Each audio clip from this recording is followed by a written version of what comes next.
Bonjour à tous, bienvenue ce matin, bienvenue à notre culte. Vous allez bien ?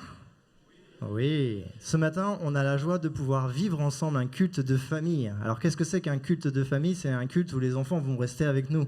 C'est la joie, non ? Mais vous rassurez-vous parents, on va chanter, on va louer, on va bouger, donc les enfants vont être occupés, ok ? Rassurez-vous. Et puis pour les autres, aussi rassurez-vous, ça va bien se passer.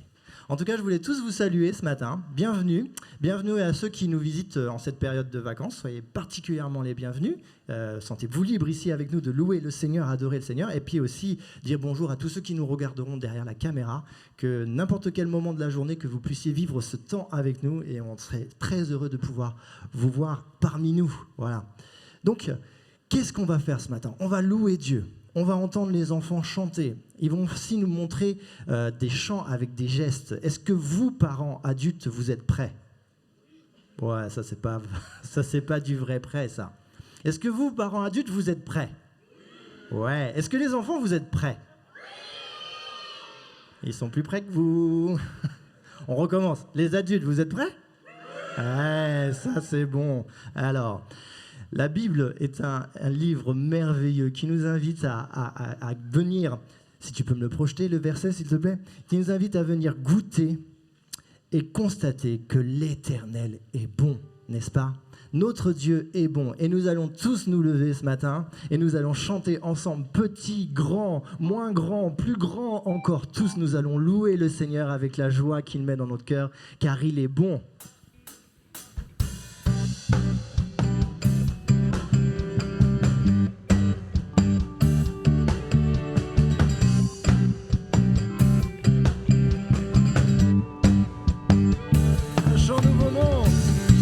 Un chant nouveau monte de la terre entière pour célébrer, acclamer l'Éternel. Tous les peuples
tu es bon, car tu es bon et je danse, car tu es bon et je crie de joie.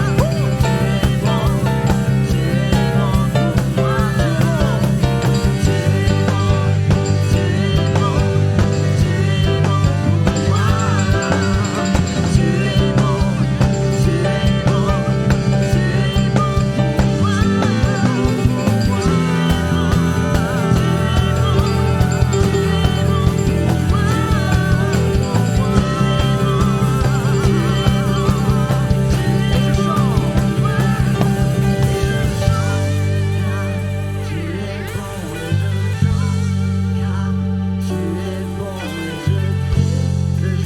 Tu es bon, tu es bon, tu es bon pour moi. Amen. Et je vais inviter Simon à venir prier pour nous et aussi notre sœur Patricia qui va vous prier et remettre ce culte entre les mains du Seigneur et lui dire combien il est bon. Viens Simon. C'est ça les cultes de famille, on peut faire monter sur scène nos enfants. Tiens. Merci Seigneur parce que tu nous donnes la joie d'être ici pour te louer Seigneur. Tu nous donnes la joie d'être ici. Bénis ceux qui n'ont pas pu venir Seigneur, quelle qu'en soit la raison. Et merci parce que tu nous as permis de te connaître. Amen. Seigneur, certains sont venus avec un cœur joyeux ce matin, peut-être d'autres avec un cœur triste. Et on veut tous ensemble venir au pied de ta croix, te déposer nos fardeaux, nos peines, et que nous puissions être remplis et renouvelés par ta joie ce matin ensemble. Amen. Merci Simon. Bonjour à tous, vous allez bien? Pour tous ceux qui nous ont rejoints, ça fait du bien de voir une église bien remplie avec nos enfants. Il y en a qui sont quand même en vacances. Peut-être qu'il y en a qui vont partir là dans quelques heures. Mais en tout cas, c'est une joie de pouvoir vivre ce temps ensemble, en famille, à l'église, n'est-ce pas? Et la famille, c'est important. Le Seigneur a créé la famille, donc il faut vraiment qu'on apprenne à chérir nos familles, n'est-ce pas? Alors les enfants, j'ai une petite question pour vous. Alors les parents, vous ne les aidez pas tout de suite. On va attendre un tout petit peu. Mais si tu peux projeter la question, c'est si je devais vous demander de me représenter Dieu, les enfants, qu'est-ce que vous feriez? Comment vous le représenteriez? Alors ceux qui étaient à Roissy la semaine dernière, vous ne répondez pas. Hein. Alors est-ce qu'il y a des enfants qui ont une idée? Comment on représenterait Dieu? Faut pas faire les timides. Ah, il y a une petite main levée là-bas? Ouais. Une bonne personne? Ouais, n'est-ce pas? J'ai entendu? Éternel. Oh, belle réponse ça. Qui d'autre? Oui?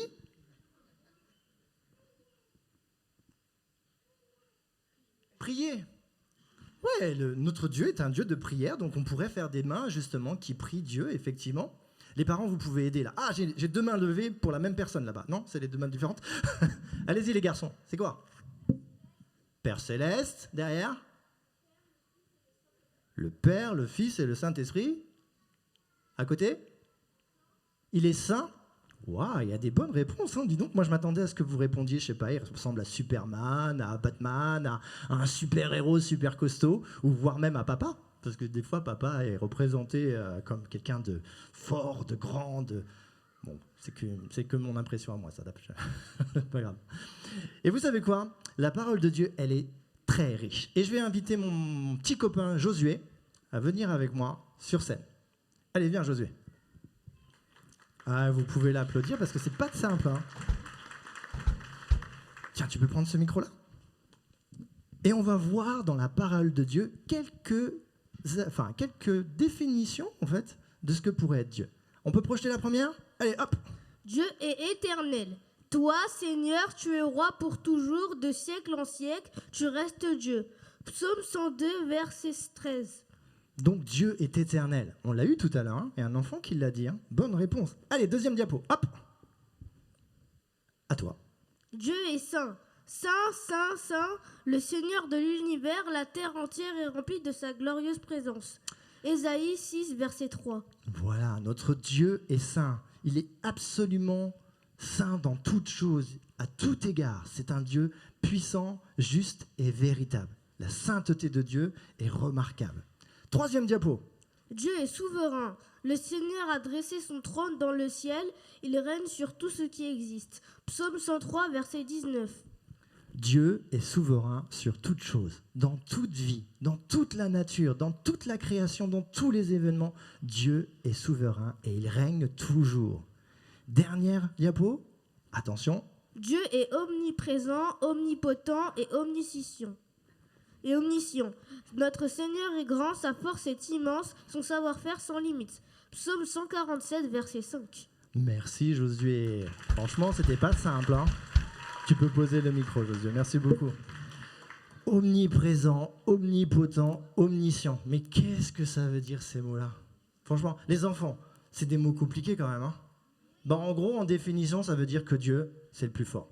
C'est le plus balèze. Il est au-dessus de tout, d'accord? Il n'y a personne qui peut se comparer à lui, même le plus grand des super-héros, à la poubelle. Notre Dieu est tout-puissant. C'est ce que la parole de Dieu nous dit. Et on pourrait continuer comme ça pendant des heures. Vous savez qu'il y a quand même des gens qui se sont mis autour d'une table et qui ont essayé de relever tous, justement, les attributs de Dieu. Et ils en ont calculé presque plus de 120. Vous vous rendez compte? 120 attributs dans la parole de Dieu, qui nous parlent de Dieu. Et les attributs de Dieu, c'est quoi en fait? Les attributs de Dieu, c'est un peu ses qualités. Et là, je vais demander à ma petite sœur Elia de venir me rejoindre.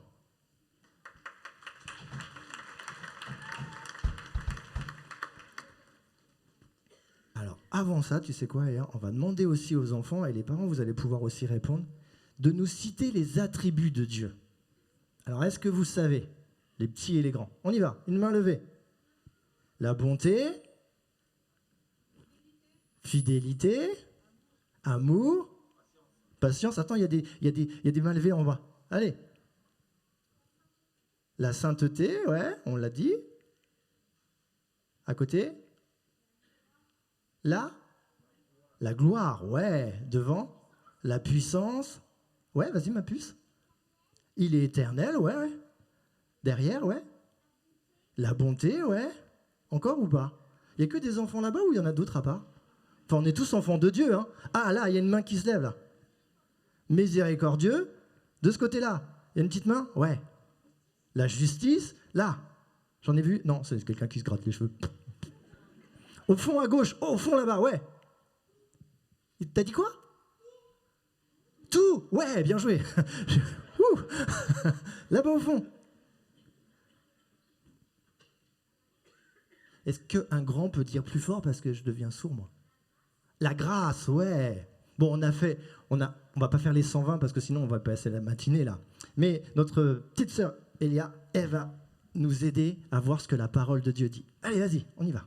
Dieu est bon. Le Seigneur est bon pour tous. Son amour s'étend à tous ceux qu'il a créés. Psaume 145, verset 9. Voilà, notre Dieu est la source de bonté. Il est bon en tout temps. Nous l'avons chanté en ce début de culte et c'était vraiment une chose incroyable de savoir que notre Dieu est bon. Il déverse sur nous ses bontés.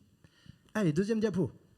Dieu est amour. Dieu a tellement aimé le monde qu'il a donné son Fils unique, afin que quiconque croit en lui ne meure pas, mais qu'il ait la vie éternelle. Jean 3, verset 16. Ça, tout le monde ici devrait connaître ce verset par cœur. C'est le verset référence. Troisième diapo. Dieu est patient. Je suis le Seigneur, patient et d'une immense bonté. Je supporte les péchés, les désobéissances. Nombre 14, verset 18. Bien joué. Notre Dieu est tellement patient envers nous, n'est-ce pas? Tellement patient, chaque instant. J'ai une petite main levée là-bas. Tu veux quoi, ma puce? Il est amour. Ouais, on l'a dit, hein. Après, la dernière diapo? Vas-y, je t'en prie, Elia. Dieu est fidèle. Tout ce qu'il fait témoigne qu'il est fidèle et juste. Tous ses commandements sont dignes de confiance. Psaume 111, verset 7. Merci, Elia. Tu peux passer. Et vous voyez là, on pourrait passer des heures et des heures à citer les attributs de Dieu et pouvoir partager ensemble sur les bontés de Dieu. Mais on n'a pas que ça à faire, n'est-ce pas? On a aussi à louer Dieu et la meilleure façon d'être reconnaissant, c'est aussi de le faire avec nos chants. Alors donc je vais vous inviter à vous lever et avec nous, comme le dit le psaume 103, verset 22, « Louez l'Éternel, toutes ses créatures, partout où il gouverne, que tout notre être loue l'Éternel. Et ce qu'on va faire, on va inviter mes 2 petits camarades, parce que là, les grands, on va vous mettre à contribution. Et attention, je vous regarde. Ceux qui ne font pas les gestes, punition à la fin. Non, mais si vous pouvez vraiment faire les gestes avec nous, même les grands, franchement, c'est un moyen aussi de louer Dieu, c'est de manifester par son corps sa louange, ok, pas simplement par ses paroles, mais aussi par un vécu de son corps. Vous êtes prêts, les gars? On y va? Donc, 2 chants où il va falloir bouger, les amis. On y va? Allez, go!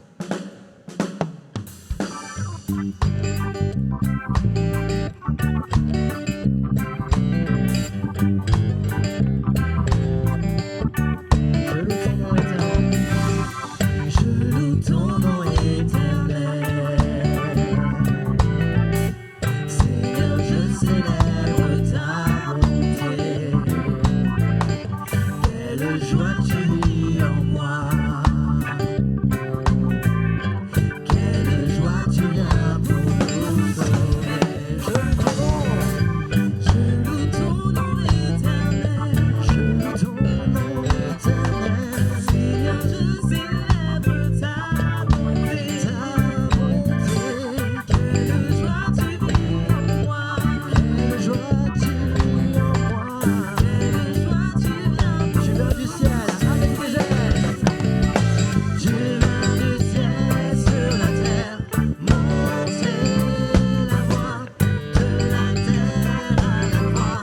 Payez pour moi de la croix jusqu'au tombeau et du tombeau jusqu'au ciel. Je loue ton nom éternel. Oh, c'est bon de voir le peuple de Dieu bouger comme ça. On reprend, je loue ton nom. Je loue ton nom éternel. Je loue ton nom éternel. Seigneur, je célèbre ta bonté. Ta bonté. Quelle joie tu vis en moi. Quelle joie tu vis en moi. Quelle joie tu viens pour nous. Tu viens du ciel. Tu viens du ciel sur la terre. Montrer la voie de la terre à la croix. Payez pour moi de la croix jusqu'au tombeau et du tombeau jusqu'au ciel. Je loue ton nom éternel. On reprend, je loue ton nom. Tu viens du ciel sur la terre, montrer la voie de la terre à la croix. Payez pour moi de la croix jusqu'au tombeau et du tombeau jusqu'au ciel. Je loue ton nom éternel. Je loue ton nom éternel. Je loue ton nom éternel. Alors j'espère que vous n'avez pas trop mal au bras quand vous levez les mains comme ça. Sinon, on peut faire aussi des cours de musculation si vous voulez, ça va travailler les épaules. Mais en tout cas, le prochain chant, vous le connaissez tous obligatoirement. En ce moment, il fait un ravage sur les réseaux sociaux. Ok? Il a fait le tour du monde. Même il y a des DJ à Ibiza qui le reprennent, les amis. C'est un truc de fou, non? Les gens à Ibiza chantent Dieu, mais ils savent pas encore ce qu'ils chantent. Nous, on sait ce qu'on chante, n'est-ce pas? On chante notre Dieu. Combien il est grand. Comment ne pas te louer, Seigneur? Comment ne pas te louer? Comment ne pas te louer? Comment ne pas te louer? Seigneur Jésus, comment ne pas te louer? Comment ne pas te louer? Comment ne pas te louer?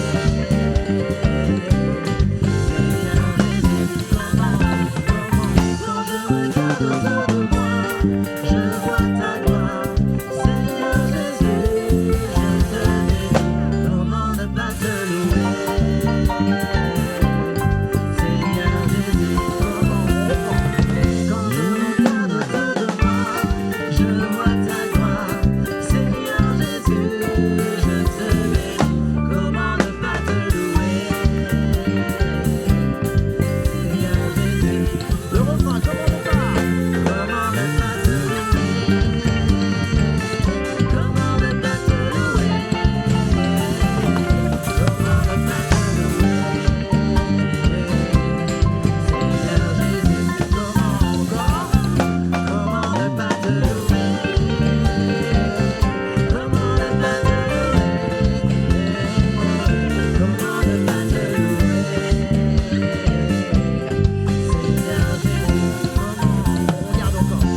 nos frères.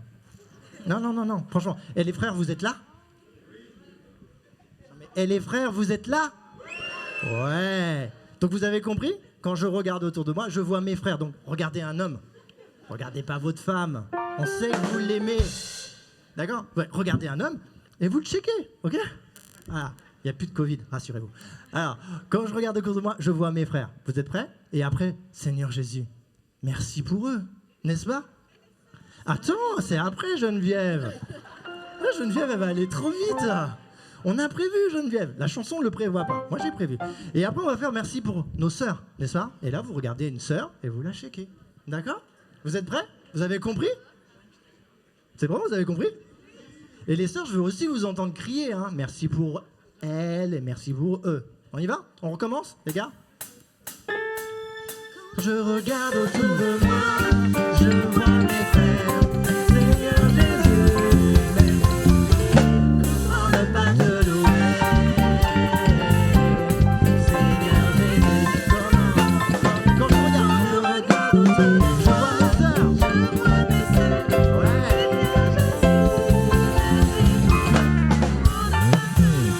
On va reprendre ça. Quand je regarde autour de moi, je vois mes frères. On fait ça? Quand je regarde autour de moi, je vois mes frères. Seigneur Jésus, merci pour eux. Comment ne pas te louer? Seigneur Jésus. Et mes sœurs maintenant? Quand je regarde autour de moi, je vois mes sœurs. Seigneur Jésus, merci pour eux. Comment ne pas te louer?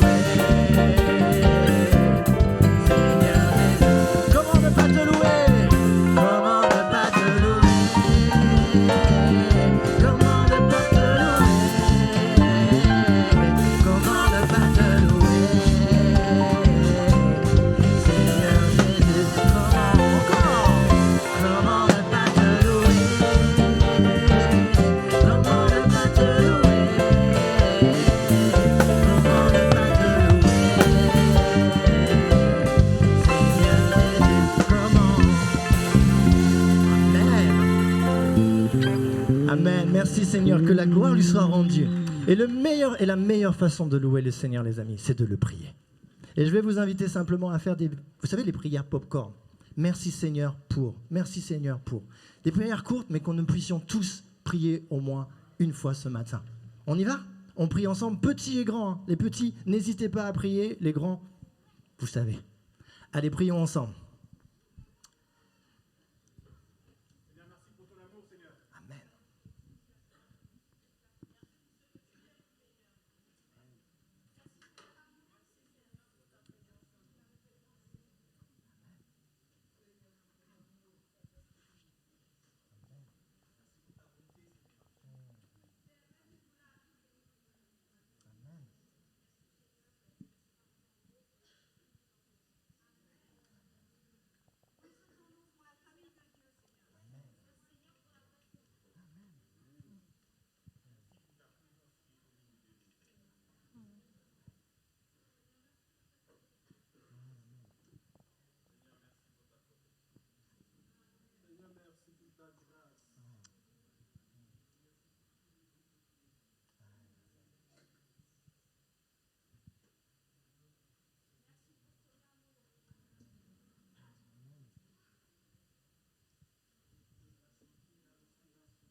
Seigneur Dieu, comment ne pas te louer? Nous l'avons chanté, Seigneur, mais nous voulons le dire du plus profond de nos cœurs.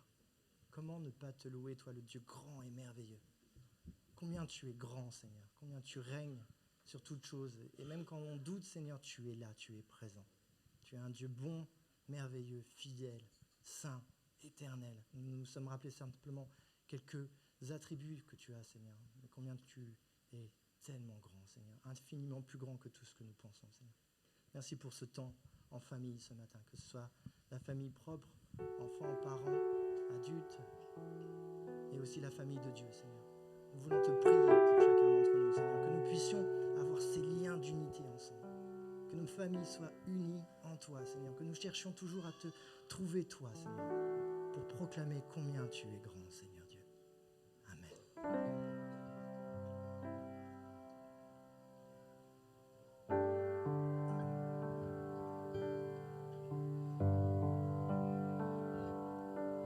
Le roi dans sa beauté,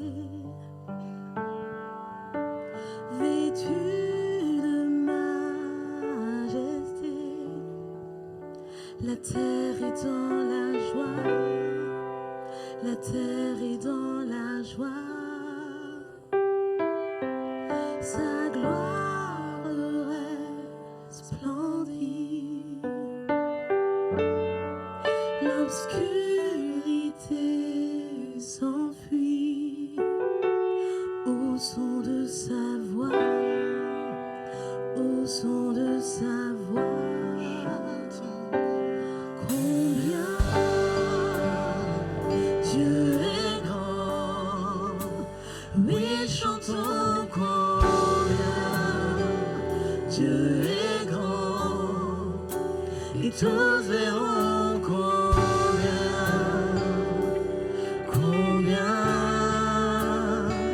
Dieu est grand. Car d'âge en âge, le Seigneur vit. Car d'âge en âge il vit, Le temps lui est soumis. le temps lui est Le Seigneur a autorité sur toutes choses. commencement et fin.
et puissant. Merci pour chaque chose que tu fais dans nos vies, Seigneur. Amen. Prenez place, les amis. Ce matin, nous avons la chance d'avoir la chorale des enfants qui va venir nous interpréter un chant. Donc je pense que déjà la première chose qu'on peut faire, c'est les applaudir pour les encourager.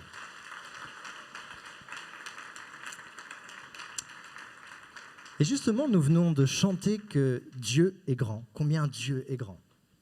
Et ce que nous voulons faire, et ce que les enfants vont nous apporter particulièrement, c'est un chant qui nous parle justement de sa candeur, mais aussi de tous les questionnements que l'on peut avoir face à ça.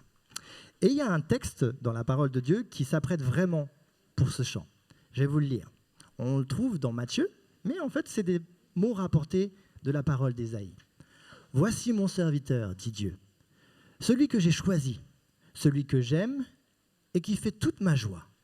Je ferai reposer mon esprit sur lui et il annoncera la justice à tous les peuples.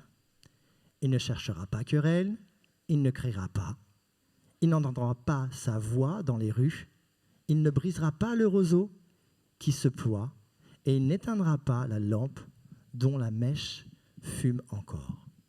Il agira encore jusqu'à ce qu'il ait assuré le triomphe de la justice. »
Bravo les enfants, vous avez été super.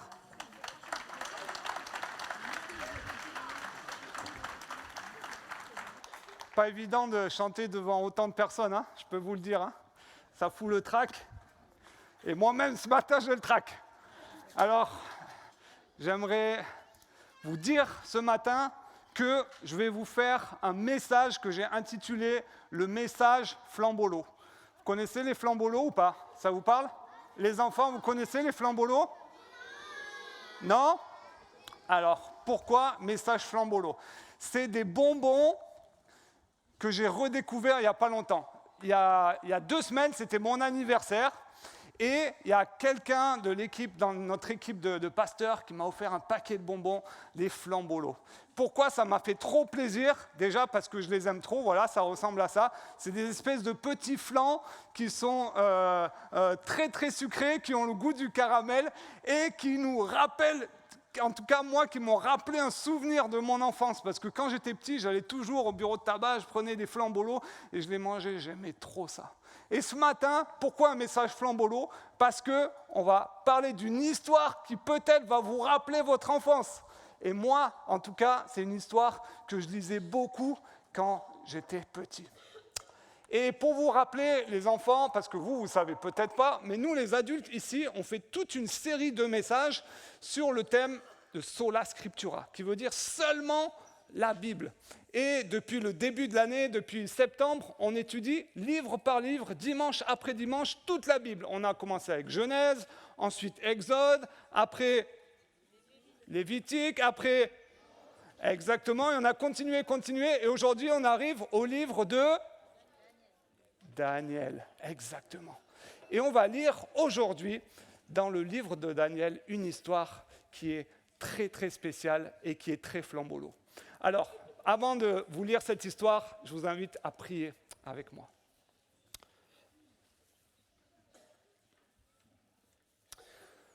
Seigneur, merci encore pour ce matin. Merci pour notre grande famille. Merci pour tous ces enfants, tous ces adultes, Seigneur, qui sont présents.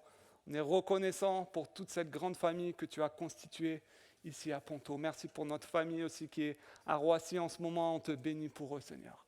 On te prie pour ce temps de message ce matin. Tu vois que moi-même, avec mes mots, avec ma créativité, avec tout ce que je vais faire ce matin, mes gestes, mon attitude, je ne peux pas faire que les gens ici t'aiment plus, mon Dieu. Mais je prie que toi, Seigneur, tu agisses dans leur vie, par l'intermédiaire de ton esprit, Seigneur, que tu les touches chacun, que tu permettes que chacun puisse grandir, Seigneur, et que vraiment, ce matin, on veut expérimenter ta présence. Nous voulons expérimenter ton Saint-Esprit, afin que tu nous touches personnellement et que tu nous touches. Au nom de Jésus-Christ. Amen. Alors, d'abord, vous expliquer le livre de Daniel, dans quel endroit il se trouve de la Bible et quel est le contexte. Le livre de Daniel, il se passe juste après qu'il y ait les ennemis de Jérusalem, les Babyloniens, qui aient attaqué la ville de Jérusalem. Ils les ont attaqués et figurez-vous les enfants que les ennemis, les Babyloniens, ils ont gagné. Ils ont gagné le combat.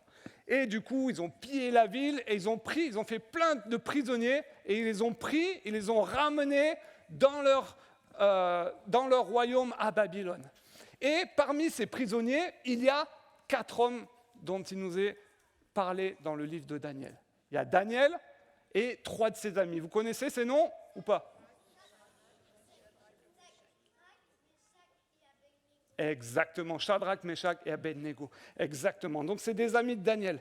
Et les premiers chapitres de ce livre nous racontent comment ces hommes ils vont lutter dans le contexte où ils sont à Babylone contre leurs ennemis. Pas en se bagarrant, mais avec leurs valeurs et comment ils vont garder et tenir ferme dans leur foi. Et on arrive à ce moment où on va lire Daniel au chapitre 6. Alors, est-ce que vous avez une Bible avec vous? Oui? Alors sinon, vous pouvez suivre avec un chrétien qui est à côté de vous, qui doit avoir une Bible, je pense.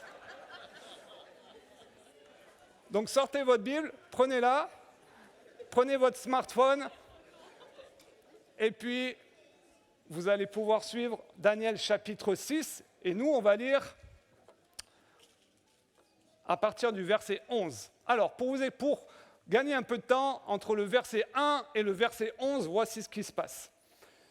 Il y a le roi Balthazar, qui était le roi de Babylone, qui est mort.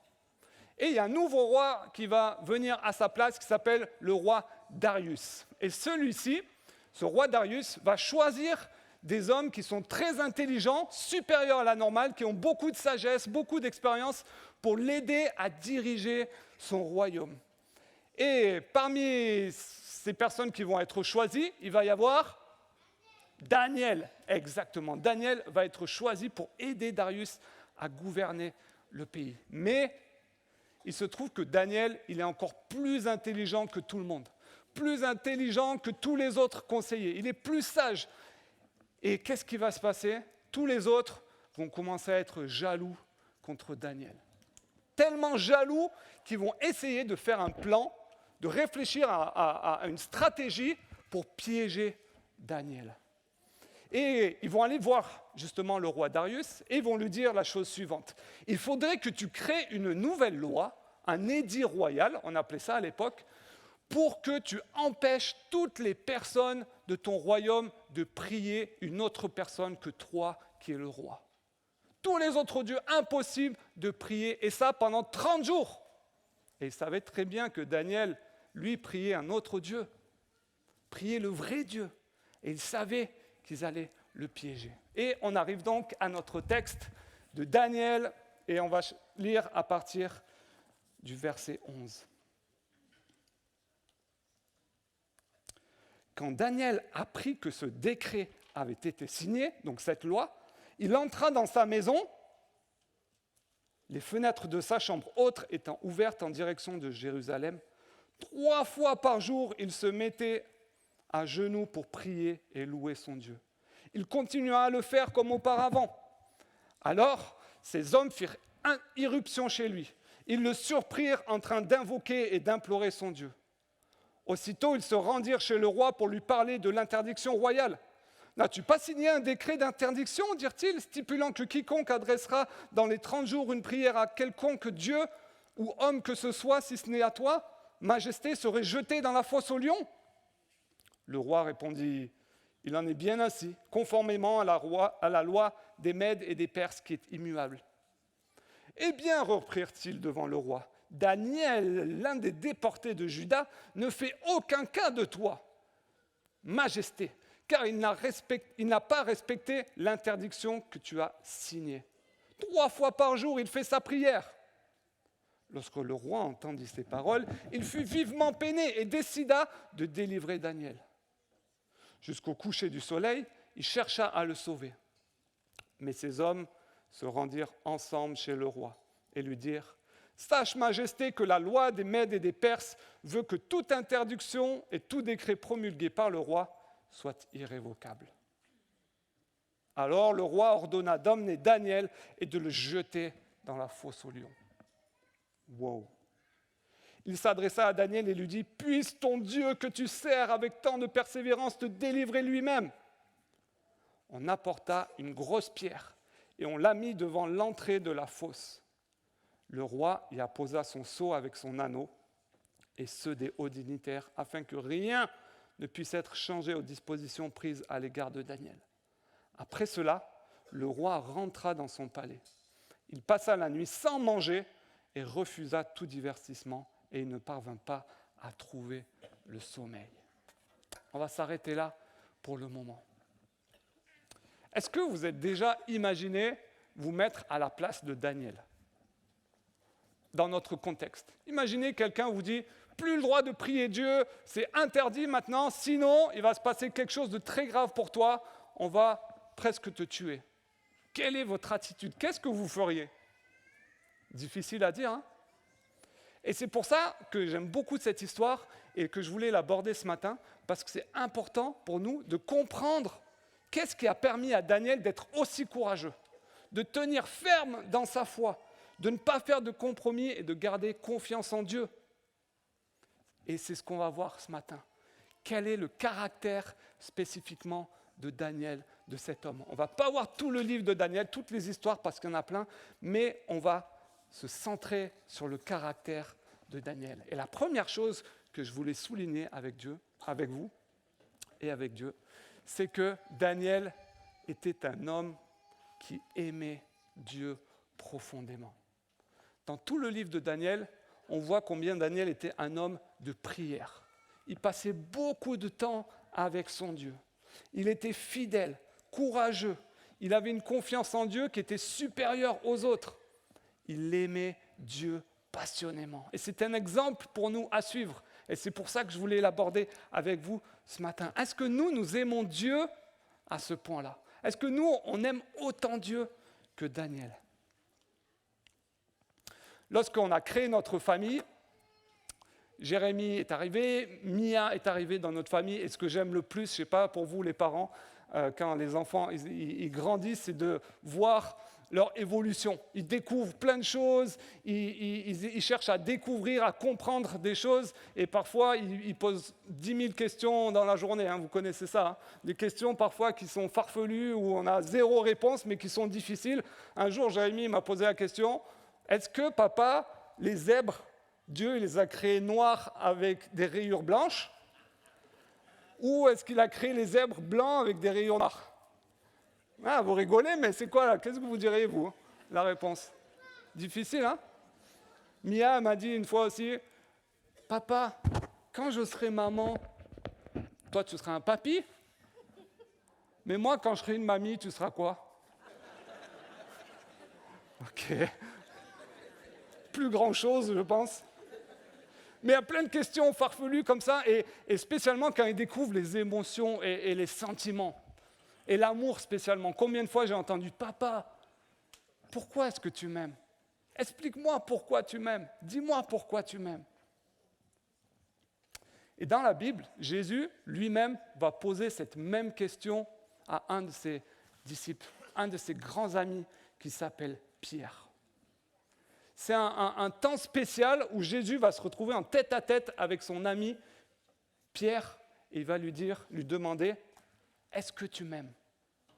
Et c'est particulier, pourquoi? Parce que Pierre, avant cette histoire-là, il a renié Jésus 3 fois. C'est-à-dire, il a dit « Non, je ne connais pas Jésus. Non, ce Jésus, je ne le connais pas 3 fois. » Après, Jésus est mort, il est ressuscité, et là, il se trouve tête-à-tête avec Pierre. Imaginez l'ambiance qu'il devait y avoir. Pierre lui-même savait qu'il avait renié son ami Jésus 3 fois, et il retrouve Jésus. Et Jésus lui demande « Pierre, m'aimes-tu » Pierre, deuxième fois, est-ce que tu m'aimes?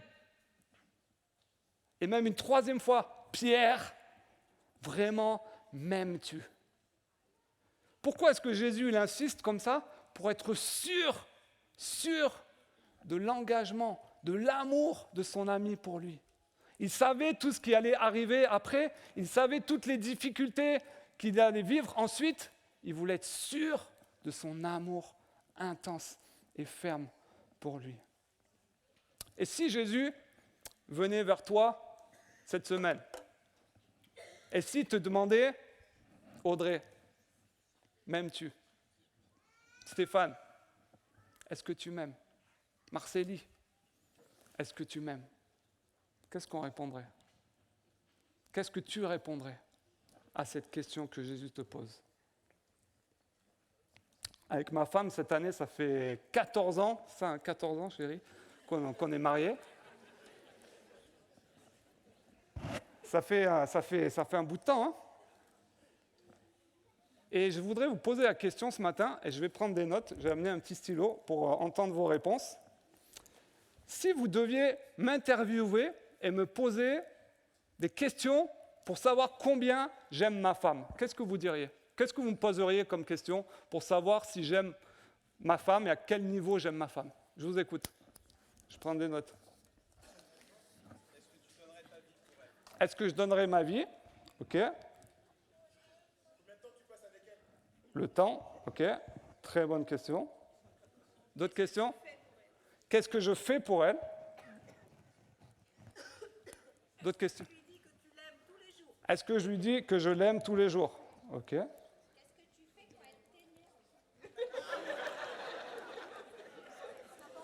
Très bonne question. Elle a dit qu'est-ce que tu fais si elle t'énerve? très bonne question. Quand elle m'énerve, ouais. Quand elle m'énerve. D'autres questions? Qu'est-ce que vous direz? Ouais. Est-ce que tu sais l'écouter plus que tu parles? Wow. Est-ce qu'il y a un message personnel là, chérie? T'as fait passer... Il a dit, est-ce que tu sais l'écouter plus que tu parles? Ouais. Qu'est-ce que je lui offre comme cadeau? Ça, c'est une très bonne chose. Allez, encore une question. Est-ce qu'il y en a une autre? Est-ce qu'il y a une autre question? Ouais, là-bas, tout au fond. Est-ce que je l'aime? Ouais, ça, oui. Mais est-ce que je la soigne? OK. Ça, c'est très précis, hein. Mais c'est vrai, hein. C'est vrai. Est-ce que... Ah! Alors, c'est bon, j'avais dit que c'était la dernière question. J'ai ma femme qui lève la main devant. Est-ce que je peux avoir toutes les réponses aux questions? Ah oui. C'est ma femme qui dit, est-ce qu'elle peut avoir les réponses après? Alors, justement, quand Jésus dit, est-ce que tu m'aimes? C'est très important. C'est très important, parce que Jésus lui-même dit, tu aimeras le Seigneur ton Dieu de tout ton cœur, de toute ton âme, de toute ta pensée. C'est là le commandement le plus grand et le plus important. Du coup, aimer Dieu, aimer Jésus, c'est le plus important pour nous. Et si je vous posais à vous, maintenant, ces mêmes questions par rapport à Dieu, ces mêmes questions que vous m'avez données, est-ce que tu serais prêt à donner ta vie pour Dieu? Est-ce que tu passes du temps avec Dieu? Qu'est-ce que tu fais pour Dieu?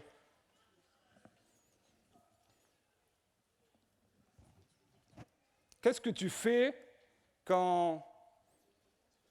Comment je pourrais traduire ça? Quand tu ne comprends pas ce qu'il fait, quand ça t'énerve, quand ça te frustre, qu'est-ce que tu fais? Est-ce que tu l'écoutes plus que tu ne lui parles? Est-ce que tu lui fais des cadeaux? Etc., etc. Est-ce que ça se voit dans ta vie? Est-ce que ça te voit? À Roissy, la semaine dernière, il y en a qui m'ont dit, est-ce que tu le mets sur les réseaux sociaux? Est-ce que ça se voit que tu aimes Dieu de l'extérieur? Je vous pose ces mêmes questions. J'aime Dieu, c'est facile à dire. C'est très simple à dire. Oui, j'aime Dieu, j'aime Dieu. Mais est-ce qu'on est prêt à dire j'aime Dieu comme Daniel? Un homme qui avait confiance en Dieu, qui passait du temps de qualité avec lui. Imaginez que vous vous retrouvez dans la même situation que Daniel, où j'imagine il y a plein de ses amis autour, des autres déportés de Jérusalem qui étaient avec lui, qui ont entendu cette nouvelle loi, qui ont dû renier Dieu, qui ont dit dire « Ok, moi j'écoute le roi, je tiens à ma vie et je ne veux pas risquer ma vie ».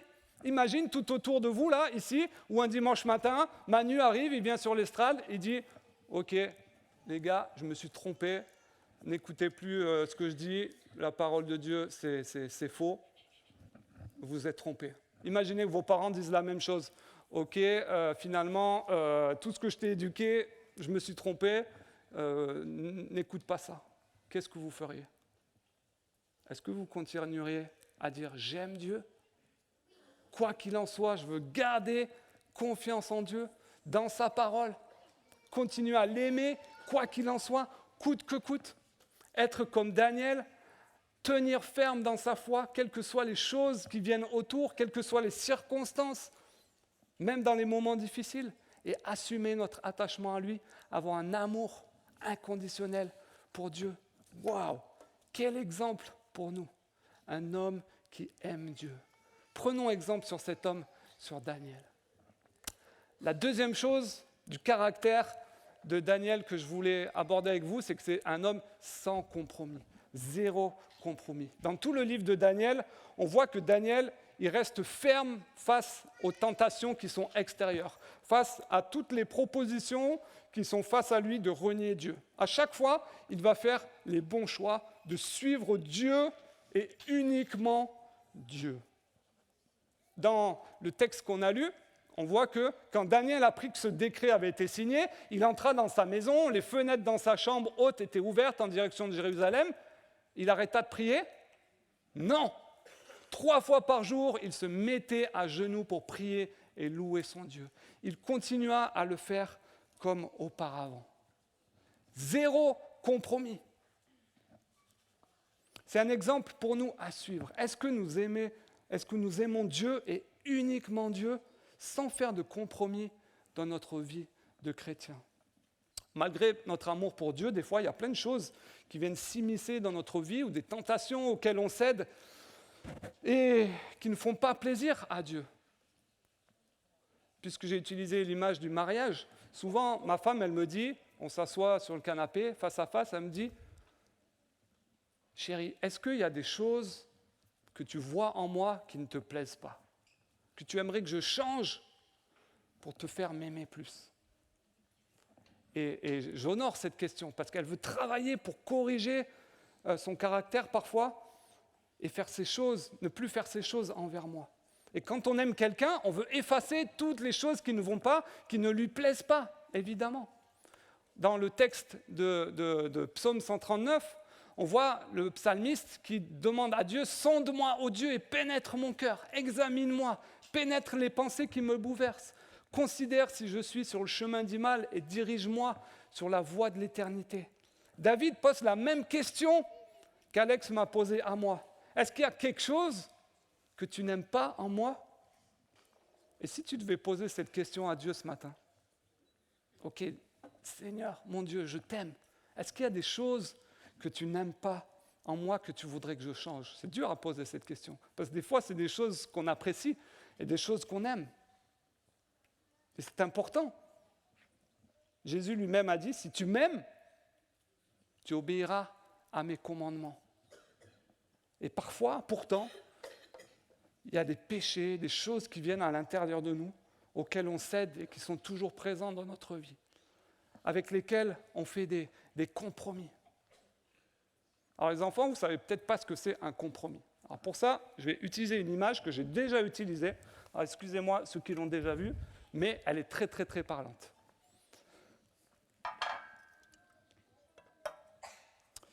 Voici deux boissons que j'apprécie particulièrement. Du Lipton et du Coca Zéro. Vous voyez, je passais en zéro. Si mon coach me regarde en vidéo sportive, c'est pour toi celle-là. Parfois,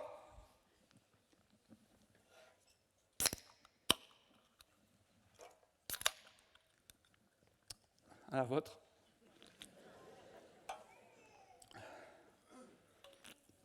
J'aime ces deux boissons, j'apprécie ces deux boissons. Parfois, nous disons « j'aime Dieu ». Le matin, « oh, j'aime Dieu, Seigneur, je t'aime ».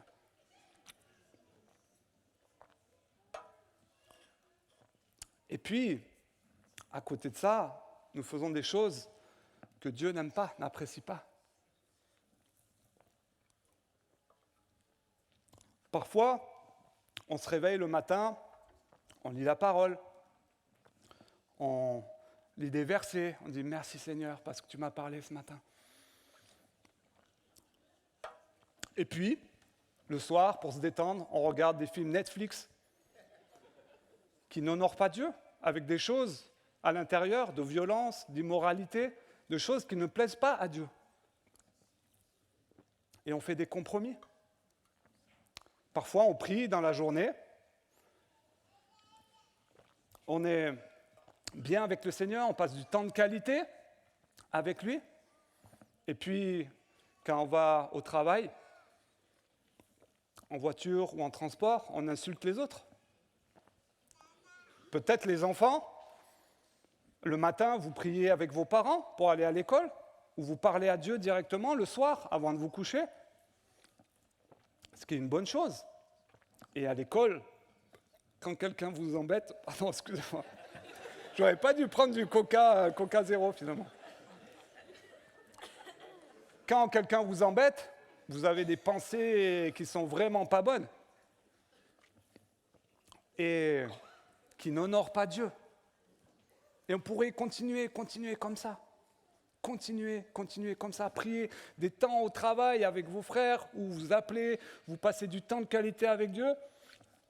Et à côté de ça, dans votre déclaration d'impôt, vous ne déclarez pas tout, vous faites du travail au black, par exemple. Ne rigolez pas, parce que c'est la réalité des fois.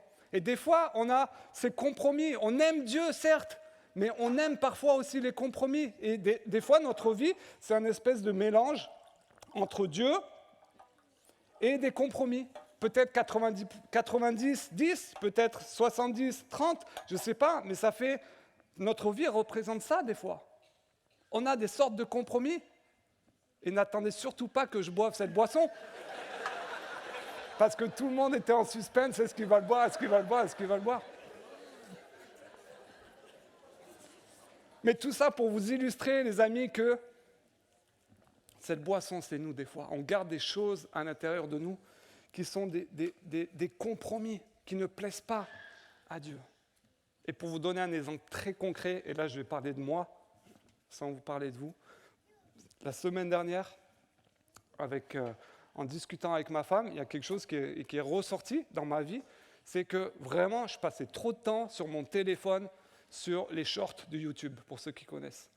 J'avais supprimé il y a quelques mois Instagram parce que je faisais que scroller, enfin passer les images comme ça, regarder, ça me prenait beaucoup de temps et beaucoup de choses qui m'entraînaient visuellement vers des choses qui n'honoraient pas Dieu.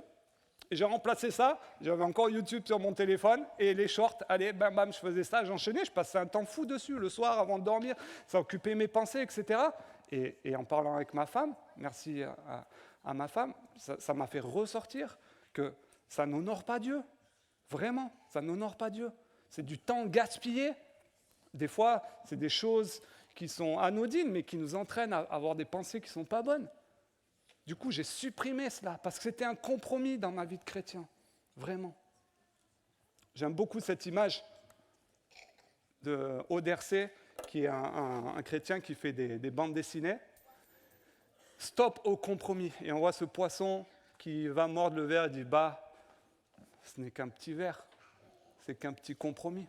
Mais pac, il va se faire alpaguer et puis amener vers l'extérieur et manger avec du bon persil.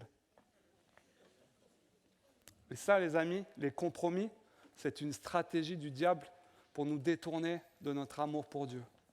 Vraiment, je veux vous le dire. Est-ce que nous aimons Dieu, Jésus, sans compromis dans notre vie, sans Coca Zéro? C'est la question que je voulais vous poser ce matin. Quand Jésus va parler à ses disciples, à un moment de la difficulté justement d'être un disciple, de le suivre dans la mission, il va dire ceci, il va leur dire cela dans Matthieu 10, « Tout le monde vous haïra à cause de moi. » C'est-à-dire, il y aura plein de moments difficiles, ça va être dur de m'aimer, ça va être difficile parce que vous allez être tentés, il y aura plein de circonstances autour de vous qui vont vous encourager à abandonner, à faire des compromis, à lâcher cet amour que vous avez pour moi. Mais juste après, il leur dit, « Mais celui qui tiendra bon jusqu'au bout sera sauvé. » Et ça, c'est la belle promesse pour nous aujourd'hui que nous avons. Celui qui tiendra bon sera sauvé. Pour terminer, j'aimerais lire la fin de l'histoire de Daniel, parce qu'on n'a pas fini. Alors reprenez votre Bible et on va lire la fin du verset 19 jusqu'au verset 29, pour voir qu'est-ce qui s'est passé. De voir cet homme, Daniel, qui aimait Dieu très très très fort, passionnément, sans compromis, comment Dieu a agi. Vous êtes prêts ?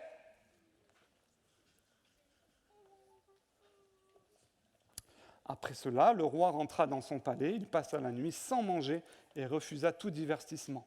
Il ne parvint pas à trouver le sommeil. Dès le point du jour, le roi se leva et se rendit en toute hâte à la fosse aux lions. Comme il s'en approchait, il appela Daniel d'une voix angoissée. « Daniel, serviteur du Dieu vivant !» cria-t-il. « Ton Dieu que tu sers avec tant de persévérance a-t-il pu te délivrer des lions ?» Alors Daniel répondit au roi. « Ô Majesté, vis éternellement. Mon Dieu a envoyé son ange qui a fermé la gueule des lions, de sorte qu'ils ne me feront aucun mal. Parce que j'ai été reconnu innocent devant lui, comme je n'ai pas commis de faute envers toi, Majesté. » Alors le roi éprouva une grande joie et il ordonna de hisser Daniel hors de la fosse. Daniel fut donc remonté de la fosse et on ne trouva sur lui aucune blessure parce qu'il avait eu confiance en son Dieu. Là-dessus, le roi ordonna de lui amener ces hommes qui avaient accusé Daniel. et il les fit jeter dans la fosse aux lions avec leurs enfants et leurs femmes. Ils n'avaient pas atteint le sol de la fosse que déjà les lions s'emparèrent d'eux et broyèrent leurs os. C'est dur, hein? Alors le roi Darius écrivit aux gens de tous les peuples, de toutes les nations et de toutes les langues qui habitent la terre entière. Que votre paix soit grande. Je décrète que dans toute l'étendue de mon royaume, on tremble de crainte devant le Dieu de Daniel, car il est le Dieu vivant qui subsiste éternellement. Son règne ne sera jamais détruit, sa souveraineté durera à toujours.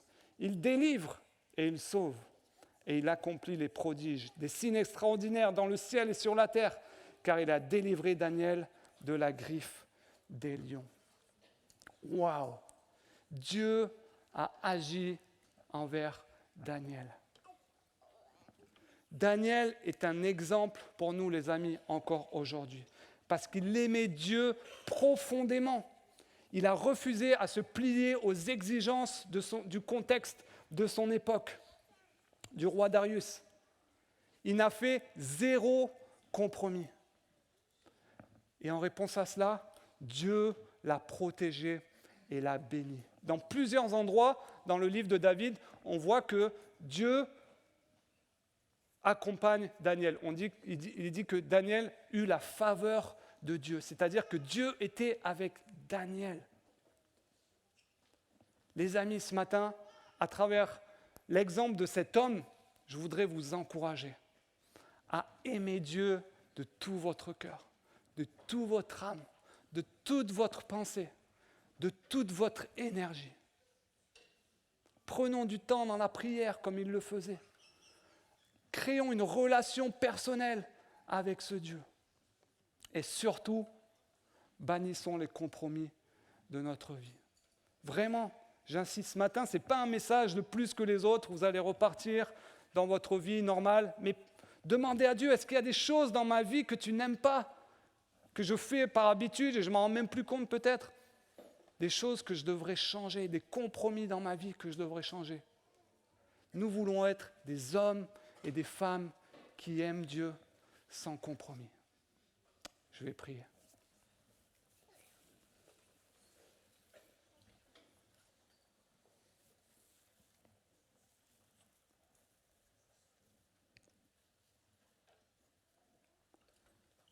Mon Dieu, quand on relit cette histoire, que je lisais souvent quand j'étais petit, Seigneur, j'en réalise d'autant plus aujourd'hui la profondeur, la pertinence pour ma vie encore aujourd'hui.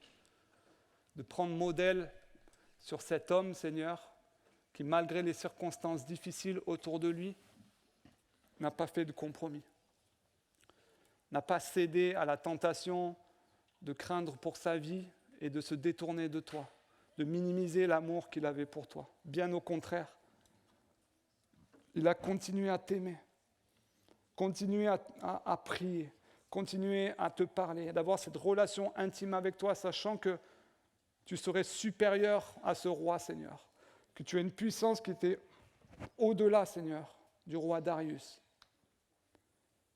Je veux te demander, Seigneur, de m'aider, de nous aider chacun ici dans notre Église à avoir cet même attachement à toi, cette même foi, Seigneur, sans compromis, de garder confiance en toi, quelles que soient les circonstances, et ne pas céder à la tentation de l'ennemi, Seigneur, qui veut nous faire chuter, qui veut nous détourner de notre relation avec toi. Montre-nous, Seigneur, toutes les choses en nous qui ne t'honorent pas, que tu n'aimes pas, Seigneur, afin que nous puissions les gommer de notre vie, que nous puissions les ôter, Seigneur, les supprimer et t'aimer toujours plus.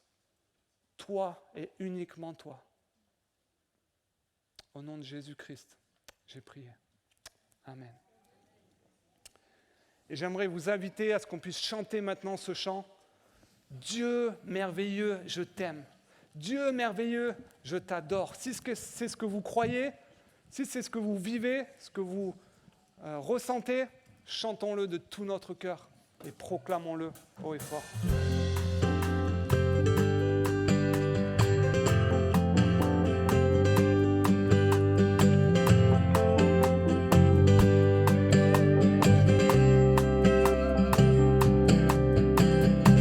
Merveilleux, c'est merveilleux, et ton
que ça puisse être une réalité pour nous.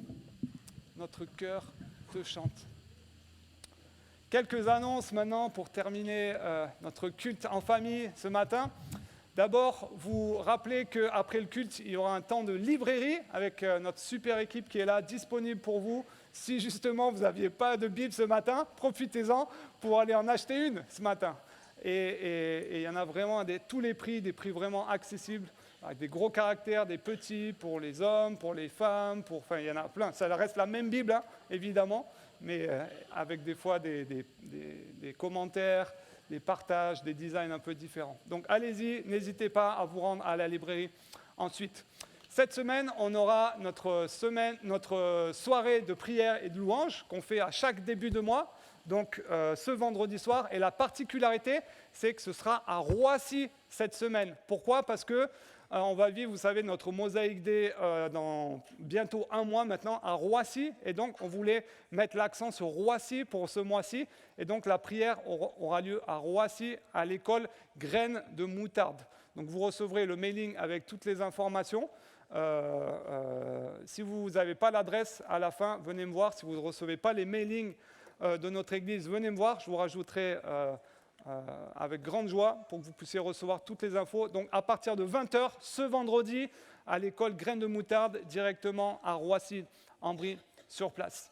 Autre information, c'est que le samedi qui arrive, on aura notre réunion de consultation. Vous savez que normalement pour tous les membres, vous avez reçu votre convocation pour l'Assemblée générale extraordinaire qu'on va faire dimanche prochain, directement après le culte, au sujet du vote pour la modification de nos statuts et du règlement intérieur. Normalement, vous avez tout reçu. Et donc, si vous avez des questions, si vous avez des remarques, des suggestions ou même des choses que vous n'avez pas comprises, justement, la réunion de consultation est faite pour ça. Donc, venez avec plaisir. Donc, samedi matin à 10h, on le fera ici dans le... Bon, je ne sais pas où, mais peut-être sûrement dans le hall convivial. Mais pour avoir un temps de discussion, d'échange autour de ça, pour que vous puissiez bien comprendre, avoir toutes les informations pour voter. Et donc, le lendemain matin, on aura notre AG extraordinaire. Rassurez-vous, ça ne va pas durer 2h30, mais peut-être 15 minutes après le culte, où on va juste voter, tout simplement. Il n'y aura pas de temps de questions-réponses, parce que ça aura eu lieu la veille, mais on va simplement voter pour ces modifications. Donc, les membres, quand vous arriverez dimanche prochain, ne soyez pas surpris, mais on va vous orienter, que vous puissiez signer et émarger au tout début du culte. Parce que sinon, on va devoir vous faire ressortir au rentrée après le culte. On va perdre beaucoup de monde. Donc, dès que vous arriverez dimanche matin, vous pourrez signer l'émargement et après, rester après le culte à midi. Comme ça, on pourra faire directement l'Assemblée générale extraordinaire. Autre information, c'est qu'on a des nouvelles de notre équipe mission qui est en Côte d'Ivoire, à Korogo. Vous vous rappelez qu'on a une équipe de 7 qui sont partis, donc c'était le 17, il y a vendredi, il y a 2 semaines, pour aller encourager des équipes qui sont là-bas, des équipes locales de Côte d'Ivoire, à l'Institut biblique de Korogo, et aussi à Wolo, au nord, là où Benjamin et Capé étaient. Et donc, on a quelques photos. Voilà, vous voyez les belles photos. Je ne sais pas si vous voyez bien. Donc là, ils étaient dans un village. Ils sont allés faire partager le message de l'Évangile dans des villages. Et donc là, ils sont dans un village avec les chefs du village. Et voilà, ils ont fait des discussions. Ils partaient de cours en cours pour partager le message de l'Évangile. Et puis, vous voyez, voilà, ça, c'est notre belle équipe, avec certains membres aussi d'une autre église qui était aux Antilles. Mais continuons à prier pour eux. Ils reviennent ce mardi et tout se passe bien. Manu et Clément nous ont envoyé des nouvelles. Tout se passe très bien. Continuons à prier pour eux, que Dieu continue à les utiliser concrètement pour partager la bonne nouvelle autour d'eux et puis encourager les frères et sœurs qui sont là-bas. Manu fait beaucoup d'enseignements aussi à l'Institut biblique de Korogo pour encourager la formation des futurs leaders et des futurs pasteurs de l'Institut là-bas. Je vous rappelle aussi qu'on a des urnes qui sont à la sortie là-bas pour déposer vos offrandes. Si vous n'avez pas des espèces ou des offrandes matérielles, vous pouvez le faire aussi de façon sur Internet, directement avec virement ou carte bancaire directement sur notre site Internet. Ceux qui nous regardent en ligne aussi, vous pouvez le faire. On était super contents de passer ce culte avec vous. Encore une fois, que ce ne soit pas un dimanche de plus, un culte de plus, mais prenons ce que le Seigneur nous a dit, être des hommes et des femmes qui aiment Dieu, sans compromis. On vous souhaite un bon dimanche et on vous dit à vendredi pour la réunion de prière.